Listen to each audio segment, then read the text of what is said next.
Bonjour à tous et bienvenue dans un nouveau numéro de La Bulle Podcast. Très content de vous retrouver pour cette troisième épisode de la saison. Nous sommes disponibles et sur YouTube. Un grand merci pour avoir été si nombreux à suivre le deuxième épisode. Bien plus de monde sur la deuxième, ça fait plaisir.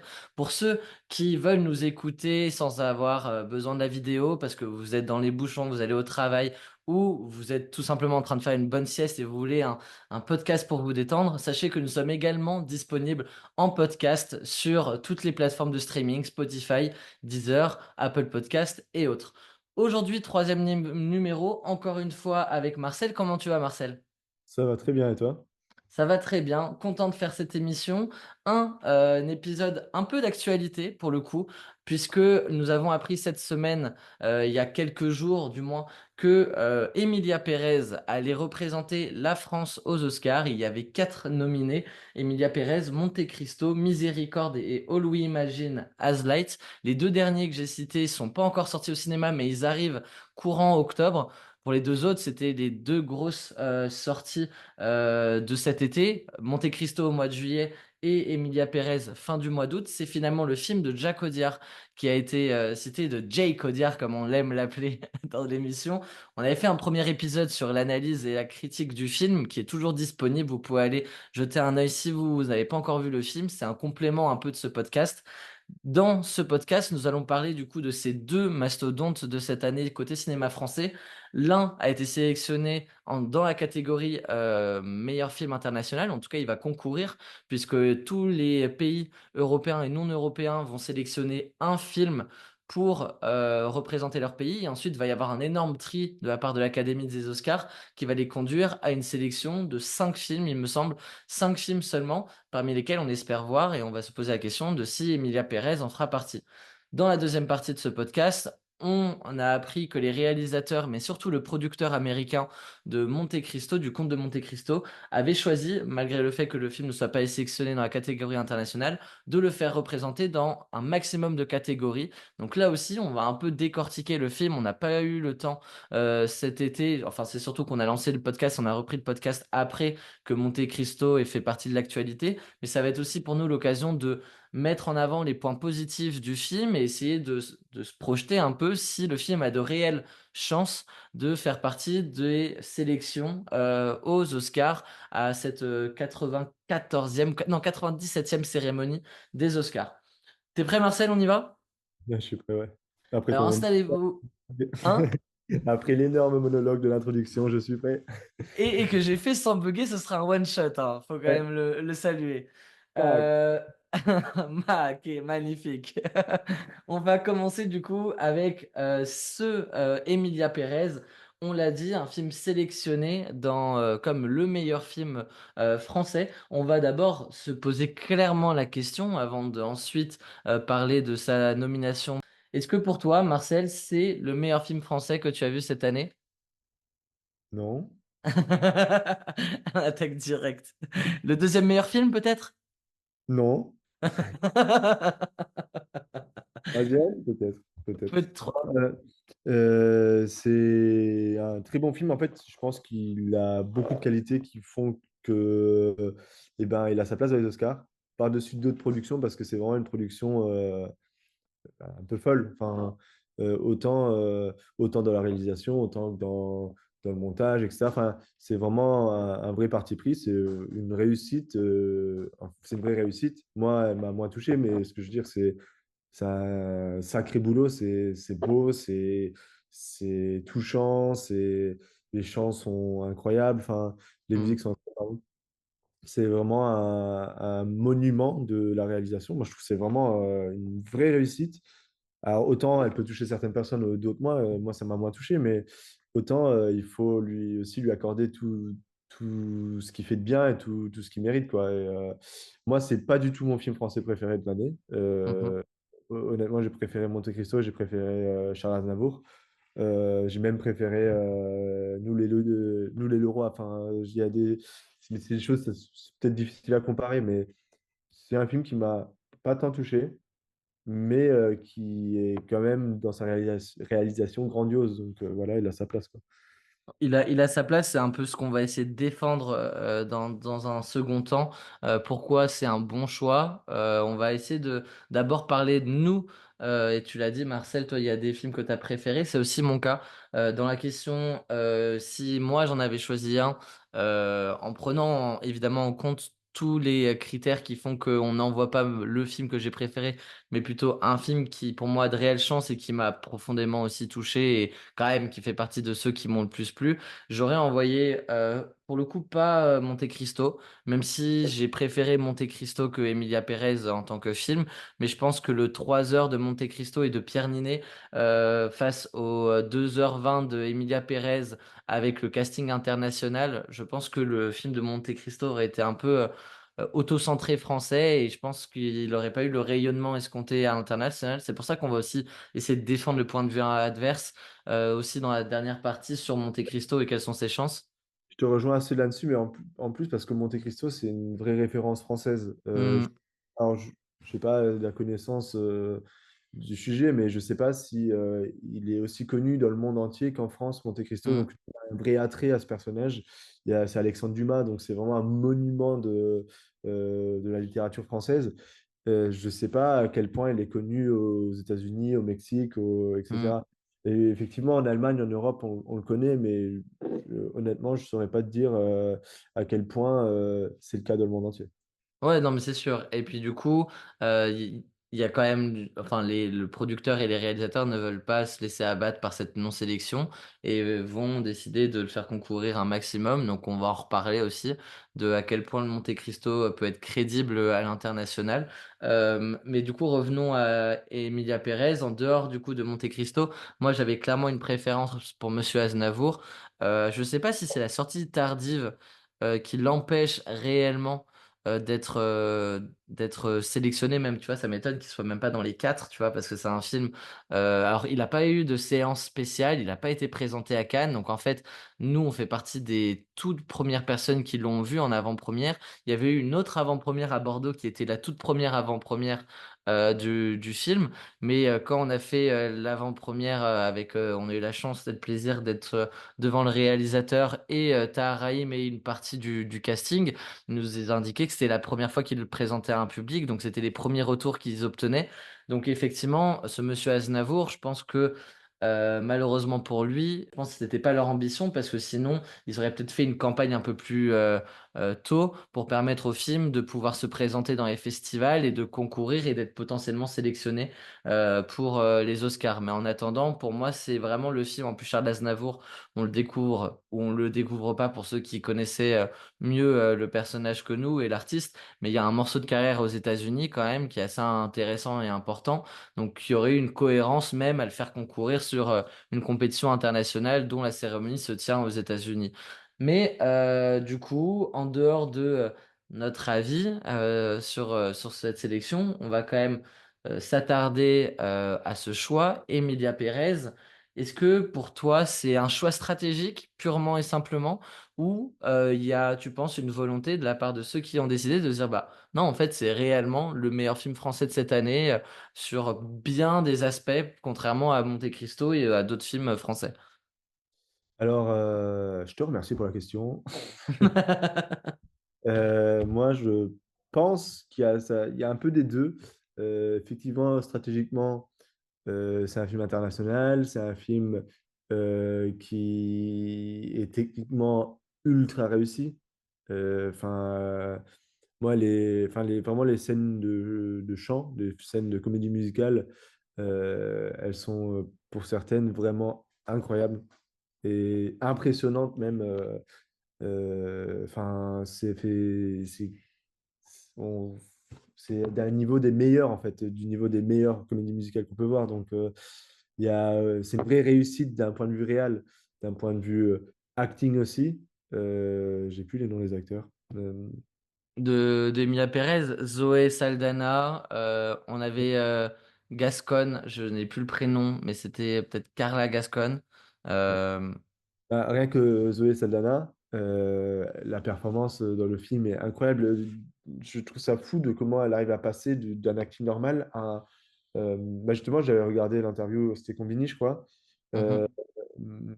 qui expliquait que le réalisateur expliquait que en fait, elle passait du tout au tout et elle emmenait tout le monde avec elle sur le plateau pour bah, dans les scènes musicales où elle était beaucoup trop déterre et ça se voit dans le film. Mm. C'est vraiment touchant, c'est bluffant, c'est cinématographiquement vraiment réussi. Euh, on n'aime pas le montage. Moi, je trouve en fait, justement, donc il y a ce choix stratégique, mais il y a aussi le choix, ben, un peu le coup de cœur parce que c'est un film audacieux. Ouais. C'est le moins qu'on puisse dire. Et je pense que l'audace, c'est très souvent quand même récompensé aux Oscars. Mhm.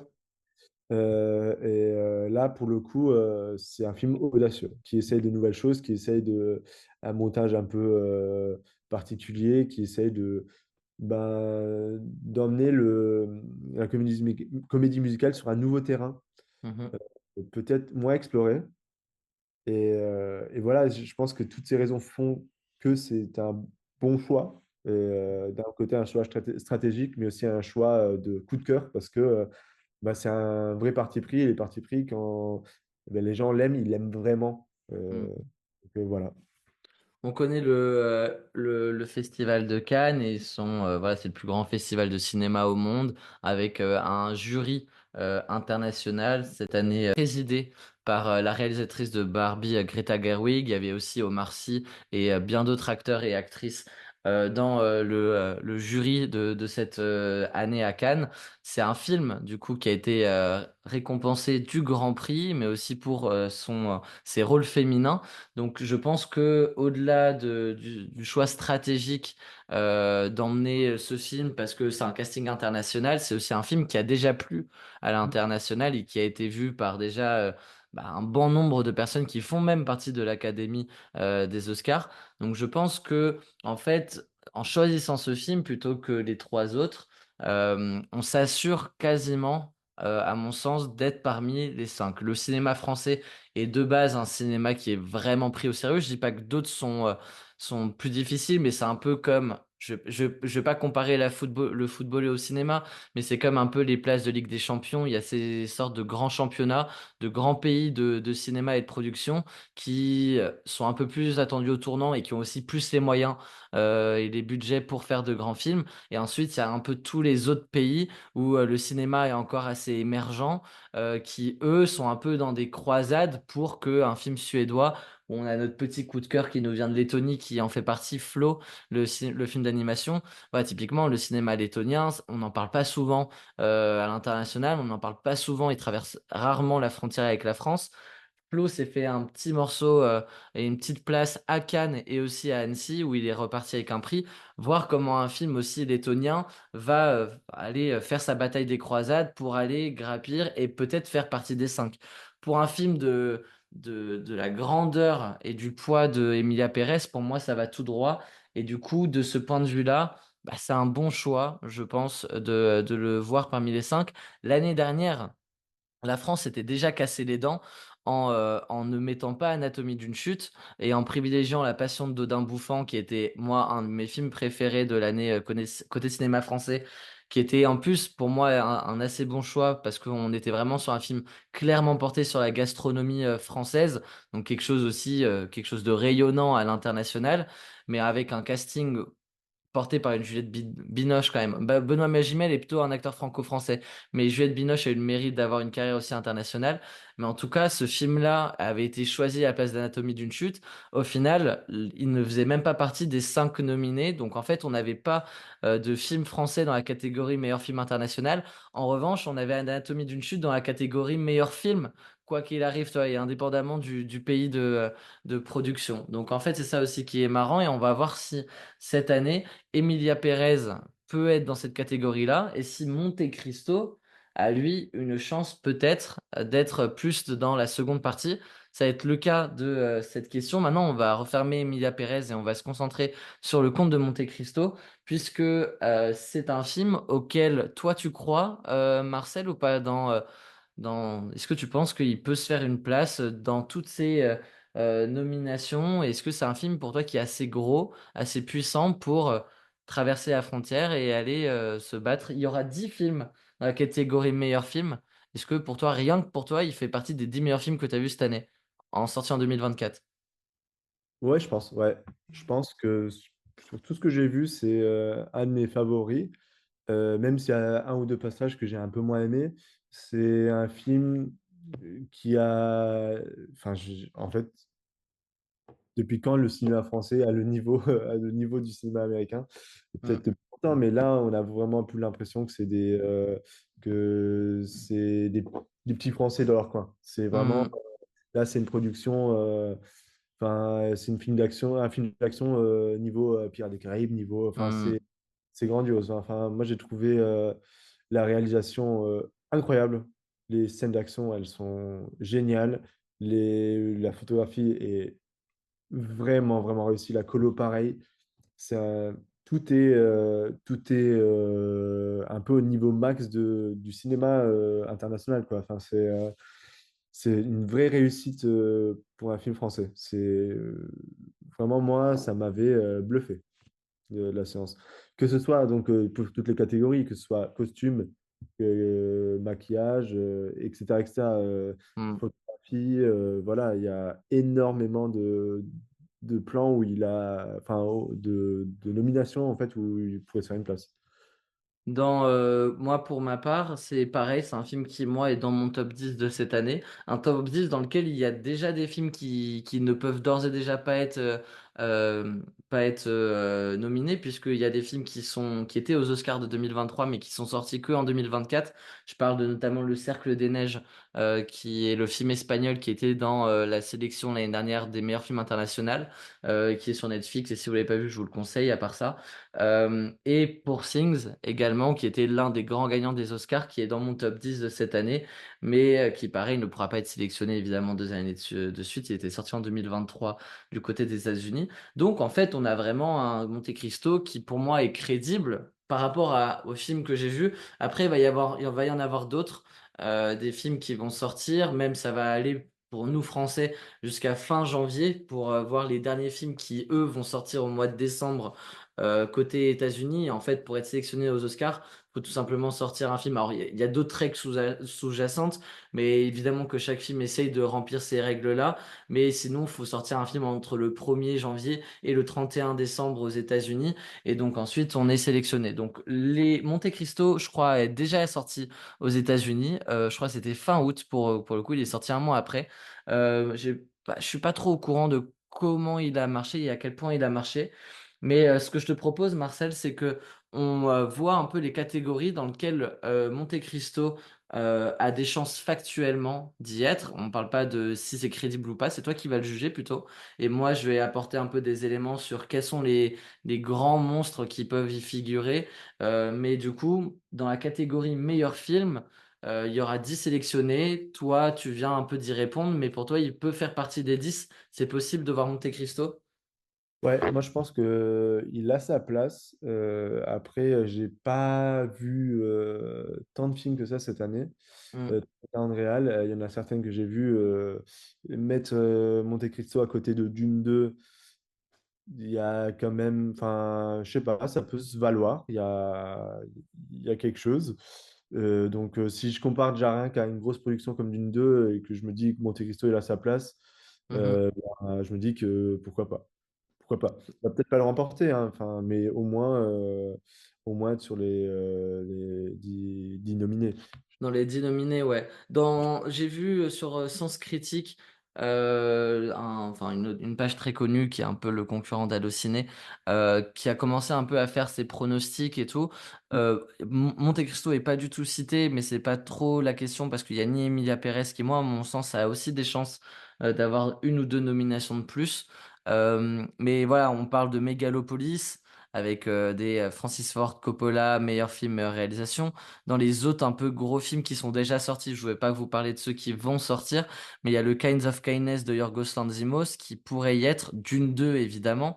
On parle même le Robot Sauvage qui pourrait être et dans un meilleur film d'animation, mais aussi dans meilleur film, un film qu'on attend. Et si vous voulez en savoir plus, on en a parlé dans le dernier podcast.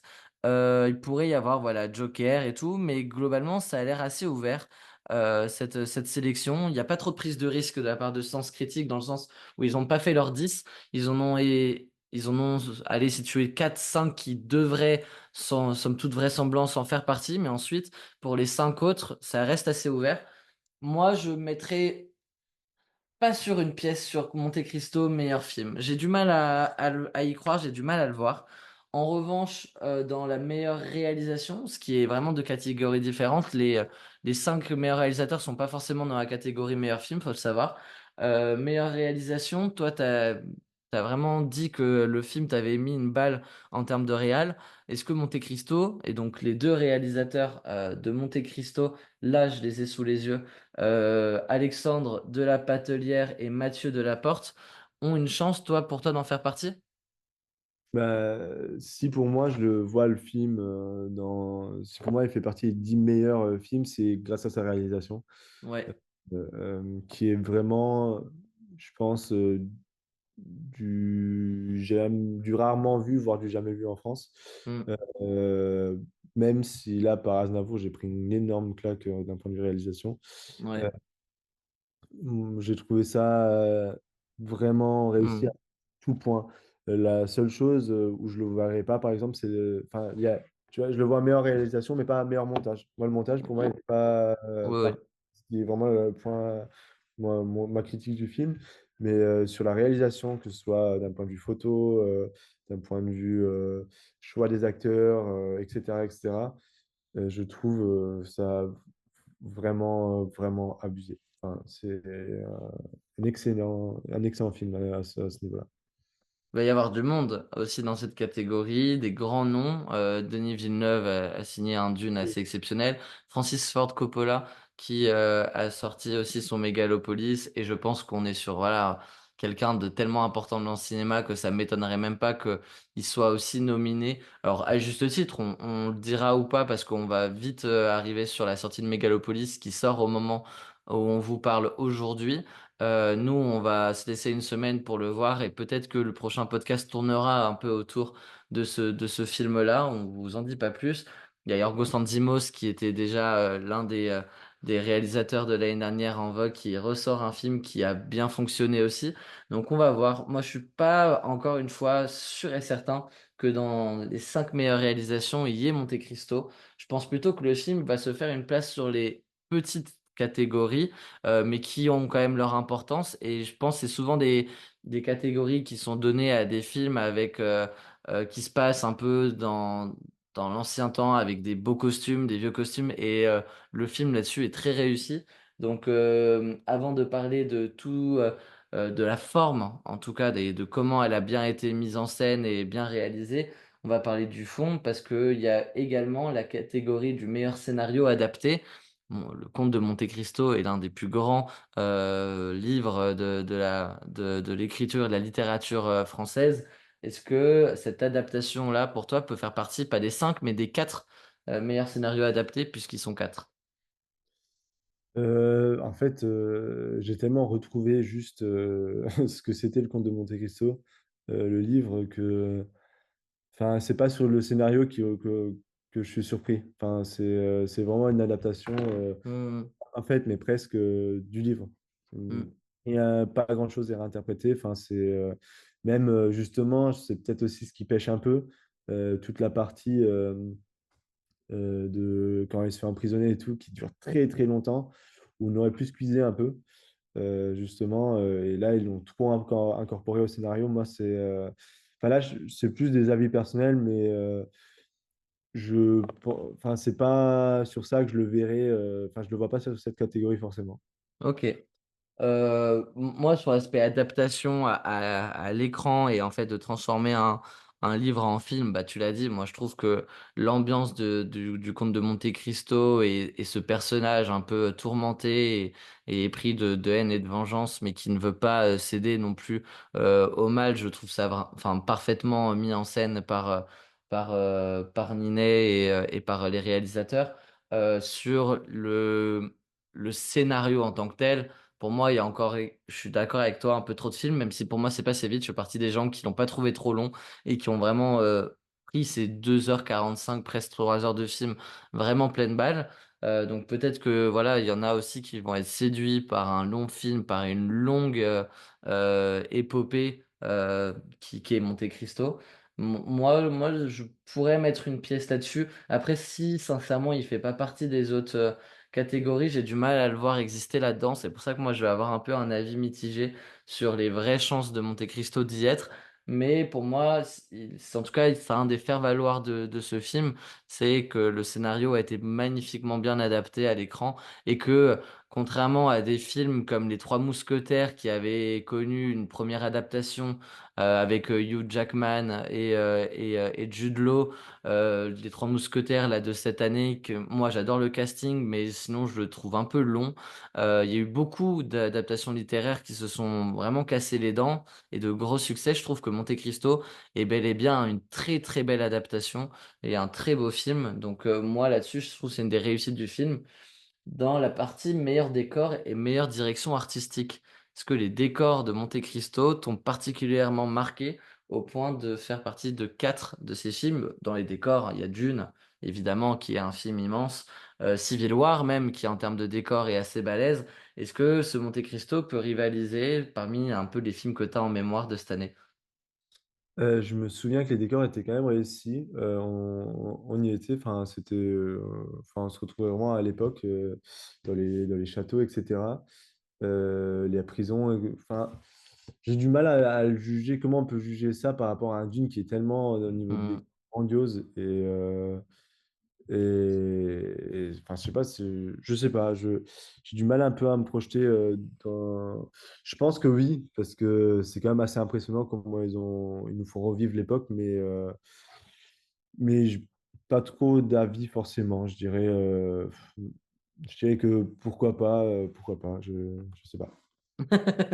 Se prononce pas là-dessus. Pas, Non, pas trop.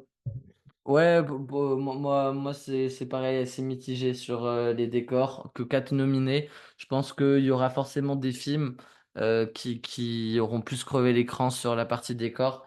En revanche, sur la partie costume, là, voilà, on est sur un film de genre et donc forcément les costumes, comme je viens de le dire il y a quelques instants, et ensuite il y a la catégorie meilleur maquillage et coiffure, sont clairement, tu vois, dans la partie maquillage, les dizaines de transformations de Monte Cristo peuvent clairement avoir leur chance. Alors, des transformations, il y en a eu beaucoup, je pense, cette année. Même, tu vois, le jeu de Yorgos Lanthimos de faire un film, en fait, divisé en trois, où tu racontes trois histoires avec les mêmes acteurs. Bah, en fait, ça veut dire que les personnages sont grimés et changent du tout au tout trois fois dans le film. Donc, ça peut être ce genre de film aussi qui peut se faire une place là-dedans. Toi, sur ces aspects-là, purement esthétiques, Monte Cristo est crédible aux Oscars. Et là, tu vois, on parle pas de César pour le coup. On parle vraiment à l'international. Est-ce que les costumes et le maquillage et les coiffures de Monte Cristo peuvent séduire à ce point-là un public international? Alors, faut quand même le dire, c'était une vraie réussite pour le coup du film, la transformation de Pierre Ninet. Le Mhm, grimage est vraiment cool par moment, on le reconnaît plus trop. mhm, Il se transforme quand même régulièrement. Et selon les transformations, c'est vraiment très stylé, je trouve. Ce qui est tout l'univers en fait, du conte de Monte Cristo qui est basé vraiment sur ça, sur un homme qui se grime pour se venger. Un peu un Zorro, un premier Zorro, ou je sais pas. Je sais pas, moi, sur cet aspect-là, c'est une vraie réussite, donc j'aimerais le voir nominé en tout cas. Pareil sur les costumes. Bah, après, c'est toujours la même chose. Ces films d'époque, ben, ils ont des costumes d'époque, ils sont réussis. mhm. Bah, écoute, là, ils étaient sales, on sentait, enfin, quand ils prenaient un truc, c'était pas tout parfait, un monde parfait, comme on peut voir dans les films un peu Disney qui reprennent, je sais pas, les périodes chinoises aux Vikings.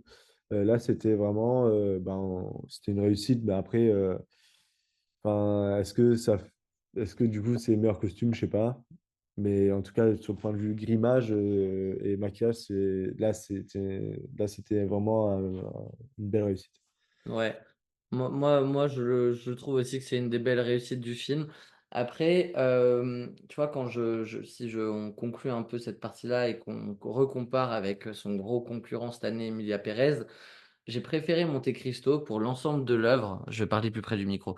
J'ai préféré Monte Cristo pour l'ensemble de l'œuvre que j'ai trouvé plus digeste, avec moins de défauts, plus réussi en fait globalement. Je trouve le film est mieux en tout point de vue que Emilia Pérez. En revanche, j'ai le sentiment qu'Emilia Pérez a quand même des arguments plus puissants pour rayonner à l'international. Je vois même le film un peu à l'instar de la zone d'intérêt de l'année dernière, qui avait été élu meilleur film international pour le coup, mais qui avait été aussi nominé dans plusieurs catégories, dont meilleur film. J'ai le sentiment que Emilia Pérez a plus de chances d'être nominée dans meilleure réalisation pour celle de Jacques Audiard plutôt que Monte Cristo. J'ai l'impression qu'elle a plus de chances, vu que l'entièreté du casting féminin a été récompensée à Cannes. Je me demande si même Zoé Saldana pourrait pas faire partie de la catégorie meilleure actrice, en fait. Et finalement, du coup, bah, dans la catégorie meilleur film, ce serait même pas déconnant de voir Emilia Pérez, qui est le Grand Prix, donc quelque part le deuxième meilleur film de Cannes. Tandis que Monte Cristo était lui pas dans la sélection officielle, hein, c'était hors compétition qu'il avait été projeté à Cannes.